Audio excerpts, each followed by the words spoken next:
नमस्कार दोस्तों, स्वागत है आपका बिल्ड में। बिल्ड मतलब कुछ बिल्ड करना। और हम लोग पढ़ रहे हैं किस तरह से कोई भी प्रोडक्ट, कोई भी सर्विस कम से कम कितनी जनरेशन्स चाहिए होती है सक्सेसफुल होने के लिए? 3 जनरेशन्स।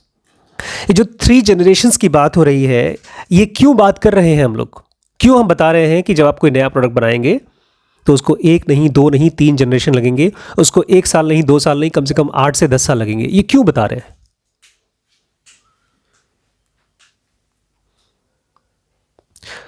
एक डॉक्टर के पास एक पेशेंट आता है, वो दवाई देता है, पेशेंट घर जाता है, अगले दिन वो आता है फिर से,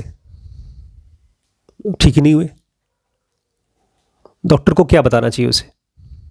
समय लगेगा, टाइम लगेगा। उसको बताइए कि ये मलेरिया है, ये टाइफाइड है, ये कैंसर है, या जो कोई बीमारी है, और उसका टाइम लेंथ क्या होगा। जब आप कोई नया प्रोडक्ट बना रहे हैं तो कौन कौन से सबसे इंपॉर्टेंट लोग हैं? आपके एम्प्लॉयज़। मेरे साथ पिछले 4-5 सालों में डीप नॉलेज में कम से कम 50 लोग आए, और अभी हमारे साथ 2 लोग काम कर रहे हैं, क्योंकि उनको राइट एक्सपेक्टेशन नहीं दी हम लोगों ने प्रोडक्ट के बारे में। हमारे साथ डीप नॉलेज में कस्टमर्स हैं, उनको पता तो चले कि किस प्रोडक्ट को कब तक बनने में कितना टाइम लगेगा। और सबसे इंपॉर्टेंट, हमारे पास नहीं है, लेकिन अगर कोई इन्वेस्टर आपके पास है तो उसको भी पता तो चलना चाहिए कि आप जो प्रोडक्ट बना रहे हैं उसको कितना टाइम लगेगा। अभी भी टोनी फैडल जैसे लोग मार्केट में बहुत कम हैं। क्यों टोनी फैडल जैसे मार्केट में लोग कम क्यों हैं?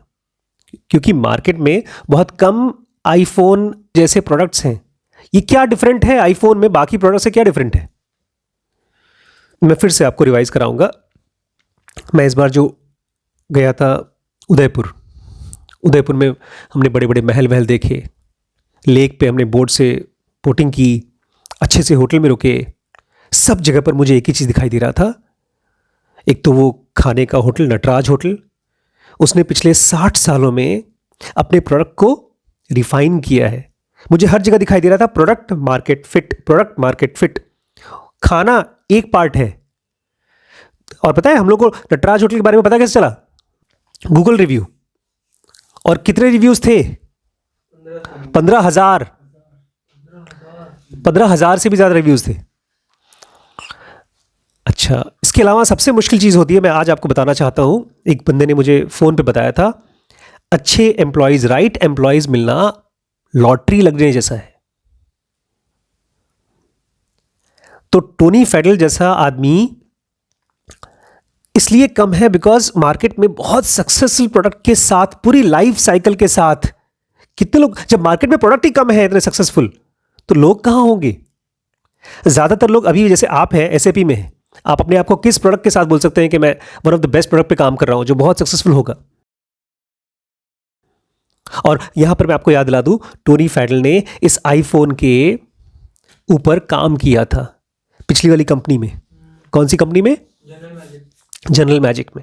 एक बार फेल हो चुका था, उसके बाद फिर उन्होंने काम किया था कौन सी कंपनी में? फिलिप्स में।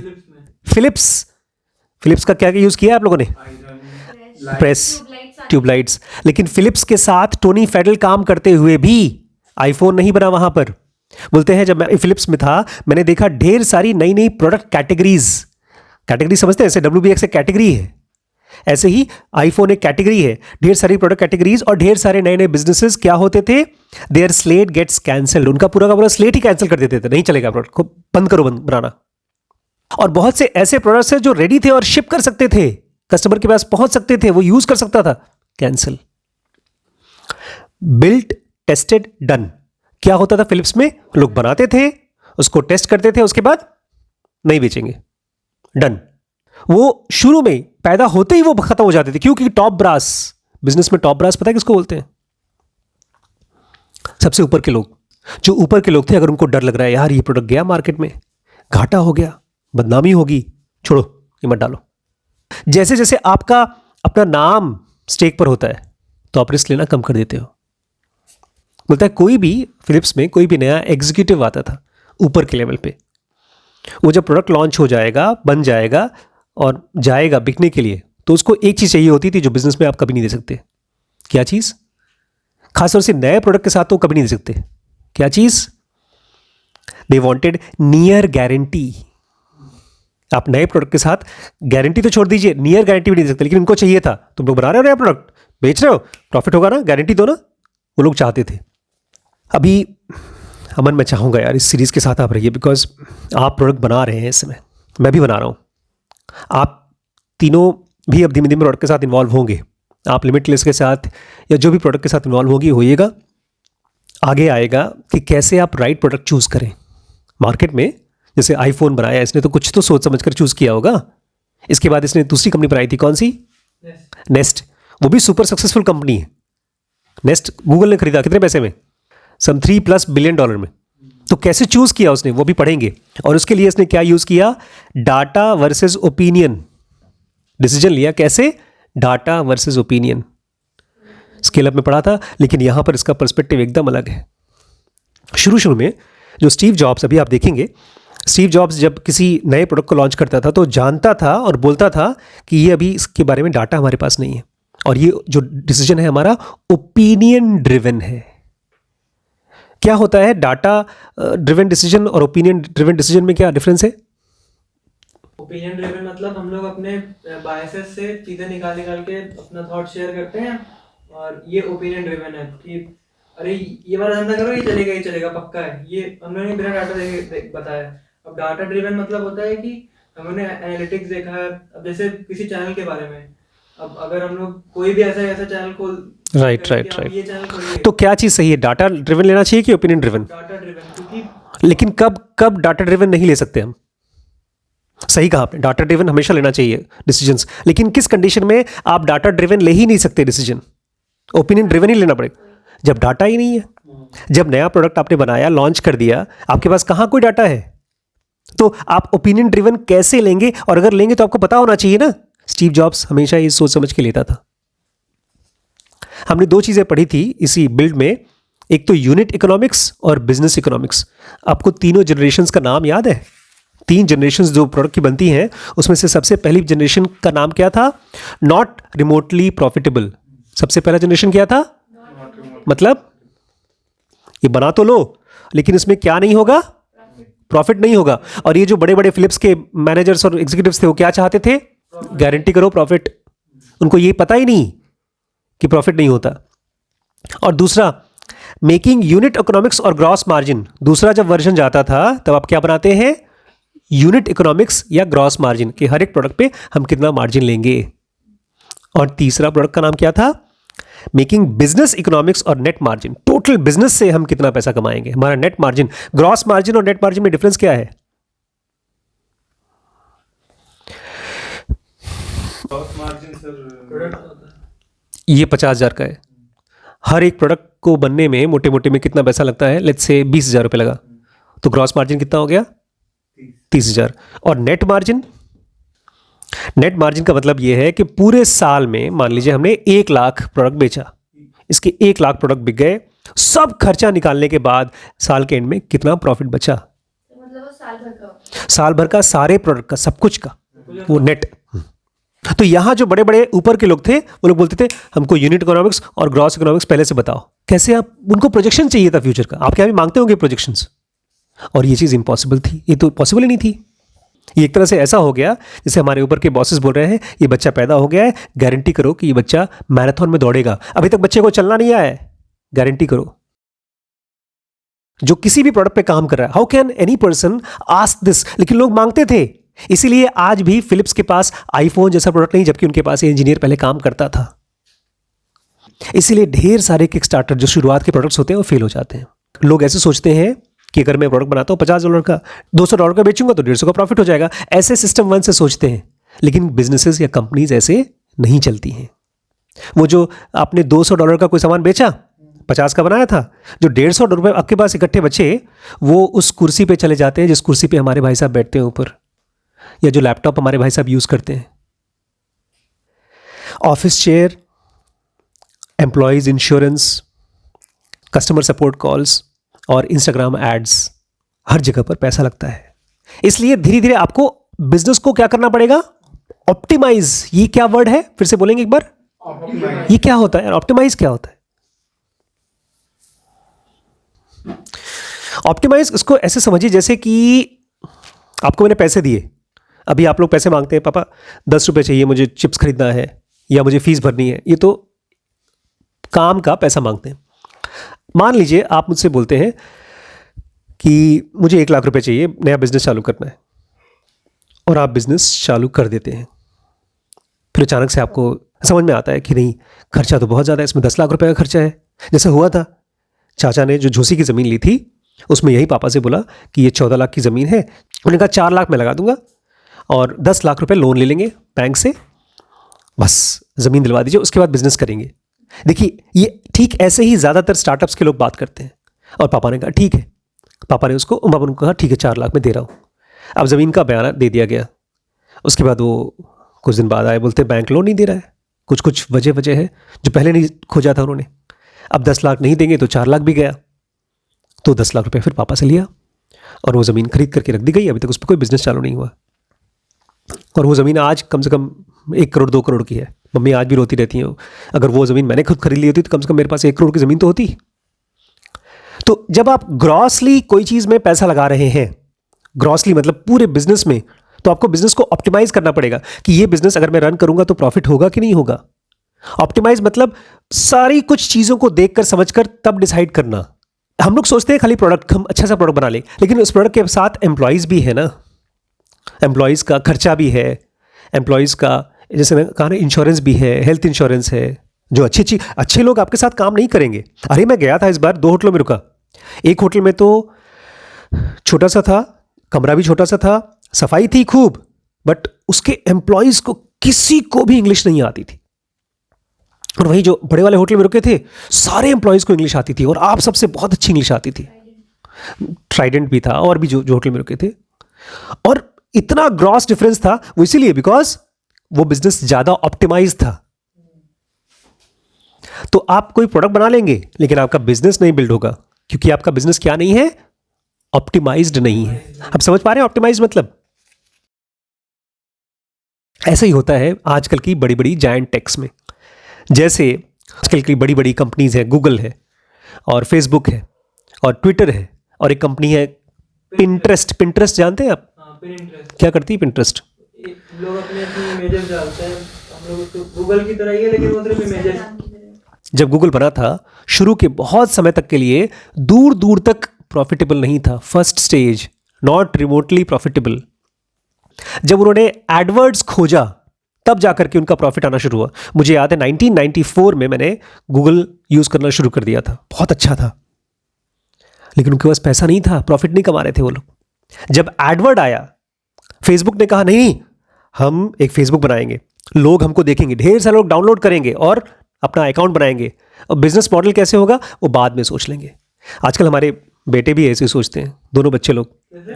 जैसे वैभव है, अपना वीडियो बनाता है, पहले नंबर ऑफ सब्सक्राइबर बढ़ा ले, पहले व्यूज़ बढ़ा ले, पैसे कब कैसे कमाएंगे बाद में देखा जाएगा। जैसे आजकल तो यूट्यूब पैसा देता है, इसलिए शायद उसके ऊपर आप डिपेंडेंट है। मैं भी कुछ दिन पहले आपका सौरभ जोशी का वीडियो देख रहा था, तो सौरभ जोशी बोलता है मेरा एक बहुत बड़ा ड्रीम प्रोजेक्ट बना रहा हूँ, बहुत ही बड़ा ड्रीम प्रोजेक्ट। अब वो कौन सा ड्रीम प्रोजेक्ट मुझे पता नहीं। उसके छोटे भाई का एक जिम बनाया उसने, पता है, जिमनास्टिक जिम।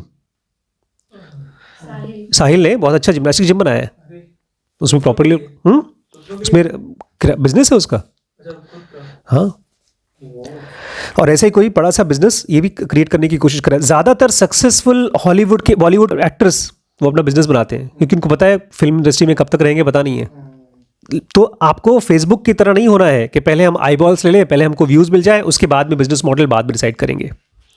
लेकिन टेक प्रोडक्ट में ऐसा होता है, बड़ी बड़ी जायंट में वो पहले वर्जन 1 बनाते हैं, जहाँ पर पहले प्रोडक्ट बनती है, जिसके बारे में कुछ पता नहीं होता प्रोडक्ट कैसे प्रॉफिट कमाएगा, नॉट रिमोटली प्रॉफिटेबल। उसके बाद वर्जन 2 आता है, वो क्या करता है, उसका नाम क्या था, मेकिंग यूनिट इकोनॉमिक्स और ग्रॉस मार्जिन। दूसरा वाला है यूनिट इकोनॉमिक्स, कि अब डिसाइड करते हो आपकी ठैया प्रोडक्ट बन गया है, इसका हर प्रोडक्ट पे कितना कॉस्टिंग आएगा और कितना पैसा कमाएंगे। और थर्ड क्या होता है, नेट मार्जिन या बिजनेस इकोनॉमिक्स, पूरी कंपनी कितना पैसा खाएगी हर साल, कितना पैसा देगी।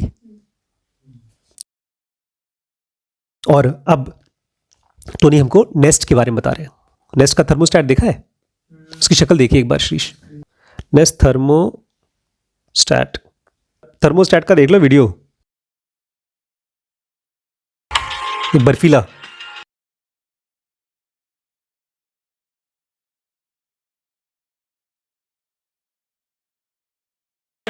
गरम कर दिया। बोलते हैं जब हमने नेस्ट में थर्मोस्टेट बनाया तो पहला तो ठीक था, लेकिन जब V2 आया, V2 मतलब वर्जन 2, तब आसान हो गया। उसमें हम लोगों को पता था फ्यूचर प्रेडिक्ट नहीं करना है, जो प्रॉब्लम्स है, जो रियलिटी है, उसको डील करना है। अब धीमे धीमे हम लोग वर्जन 1 लोगों को दे रहे थे। हमको जैसे आपने कहा डेटा मिलना शुरू हो गया था, हमको अब मालूम पड़ना शुरू हो गया था कस्टमर्स को क्या क्या पसंद है, क्या क्या उनको नापसंद है। हमको ये भी समझ में आना शुरू हो गया कि उनको क्या क्या पसंद था और कौन कौन से फीचर उनको सबसे ज़्यादा यूजफुल होंगे। और उसके बाद हम लोगों को ढेर सारी प्रॉब्लम समझ में आई जो हमको अटैक करके ठीक करनी थी, जो फर्स्ट वर्जन में पता ही नहीं थी क्योंकि प्रोडक्ट नहीं था हमारे पास। और V3 उसके 3 साल बाद आया, थर्ड वर्जन। ये सेकेंड जनरेशन से काफ़ी अलग था देखने में, लेकिन साथ ही साथ अंदर के जो अपडेट्स थे वो भी बहुत अलग थे, बहुत ज़्यादा थे। स्लिमर प्रोफाइल, उसका जो प्रोफाइल था बहुत स्लिम था, देखने में ये सब चीजें लार्जर स्क्रीन था, स्क्रीन हमने बड़ा बड़ा कर दिया था। लेकिन जो ज़्यादातर चेंज हुए थे वो पीछे हुए थे, सीन्स के पीछे, बिहाइंड द सीन हुए थे।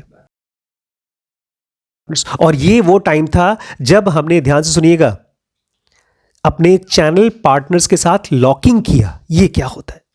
चैनल पार्टनर्स के साथ लॉकिंग किया, लॉक इन, एक तरह से डिस्ट्रीब्यूटर्स के साथ हमने लॉक किया। कॉन्ट्रैक्ट टाइप का कुछ किया। कौन कौन से शोरूम में बेचेंगे हम। जैसे यहाँ पर रेनॉल्ट का शोरूम है या मूसाराम जी का शोरूम है, तो वहाँ से क्या बिकेगा? महिंद्रा का कार बिकेगा। तो ये उनके चैनल पार्टनर्स हैं, महिंद्रा के चैनल पार्टनर्स हैं। जब V1 था तो हम रिटेल में घुसे नहीं, रिटेल मतलब दुकानों में हम जाकर के ब्रेक इन नहीं किए। शुरू में हमने कहीं पर किसी के साथ सेलिंग नहीं किया, केवल nest.com पे डाल दिया। लोग जो क्लिक करते थे उससे खरीदते थे, उसी से हमारा काम चलता था। इससे हमको प्रूव हो गया कि लोग हाँ सचमुच में खरीदना चाहते हैं। लेकिन जब V2 आया, वर्जन 2 आया, तब रिटेलर्स ने हमको कांटेक्ट करना शुरू किया, ये क्या प्रोडक्ट है भाई, हमको भी दो, हम भी बेचेंगे। उन्होंने हमको कंसिडर करना शुरू किया। अगर पहले जाते तो बोलते थे बिकेगा बिकेगा नहीं। लोगों ने खरीदना शुरू कर दिया था, लोगों ने बातचीत करना शुरू कर दिया था। और V2 में लोगों ने आपको कंसिडर करना शुरू। आज आप कोई प्रोडक्ट बना के चले जाइए किसी के पास, बोले बेचिए, वो नहीं रखेगा आपका प्रोडक्ट। और फिर धीमे धीमे उनको लगा कि नहीं, हमको भी स्टॉक में दो, हम भी रखेंगे, क्योंकि आदमी वही प्रोडक्ट रखता है जो कैश मूव कर सकता है। जब V3 आया तो हम लोग कहाँ कहाँ पहुंच गए थे? एक तो टारगेट में पहुंच गए। टारगेट क्या है?